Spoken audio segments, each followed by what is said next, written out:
வணக்கம். ஸ்ரீ சிவசூர்யா ஜோதிட வித்யாலயம் வழங்கும் காலச்சக்கரம். நான் சிவசூர்யா செந்தில்குமார், கோவில் நகரம், கும்பகோணத்திலிருந்து.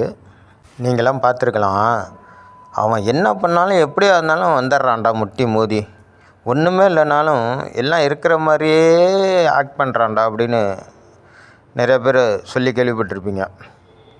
அதுக்கு என்ன காரணம்னு பார்த்தீங்கன்னா, அவரோட ஜாதகத்தில் கோணாதிபதிகள், கேந்திராதிபதிகள், பன்னபர ஸ்தானாதிபதிகள் இவங்க எல்லாமே கெட்டு போயிருப்பாங்க. அதனால் அவங்கள பார்த்திங்கன்னா ரொம்ப கஷ்டப்படுற மாதிரியே இருக்கும்.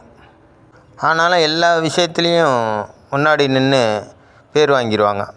இதெல்லாம் ஜாதகத்தில் அவங்களுக்கு என்ன கிரக அமைப்பு, அவங்கள எதனால் இப்படிலாம் தூக்கி விடுது, எது பூம் பண்ணி காட்டுது அப்படின்னு பார்த்திங்கன்னா, அவங்க ஜாதகத்திலலாம் பார்த்திங்கன்னா உபஜெயஸ்தானம்னு சொல்லக்கூடிய, அவங்களுக்கு உபயமாக இருக்கக்கூடிய ஜெயஸ்தானம், ஜெயம் என்றாலே வெற்றி, அவங்களுக்கு வாழ்க்கையில் வெற்றியை ஓரளவுக்கு கொடுக்கக்கூடிய ஸ்தானமான 3, 6, 10, 11ஆம் இடத்து அதிபதிகள் ஓரளவுக்கு நல்ல வலுவாக இருப்பாங்க.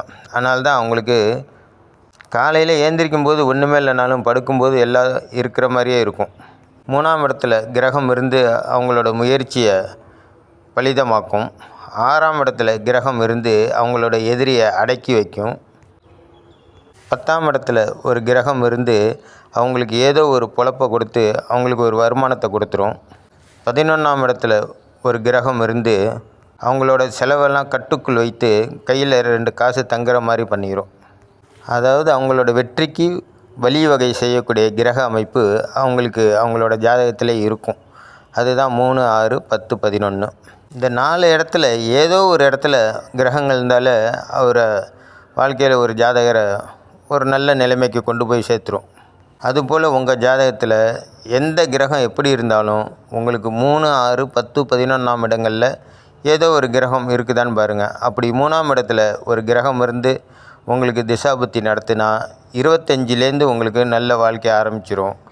அதே போல் 6ஆம் இடத்துல ஒரு கிரகம் இருந்து உங்களுக்கு திசாபுத்தி நடத்தினா 30 வயசுக்கு மேலே உங்களுக்கு நல்ல காலம் பிறந்துடும்.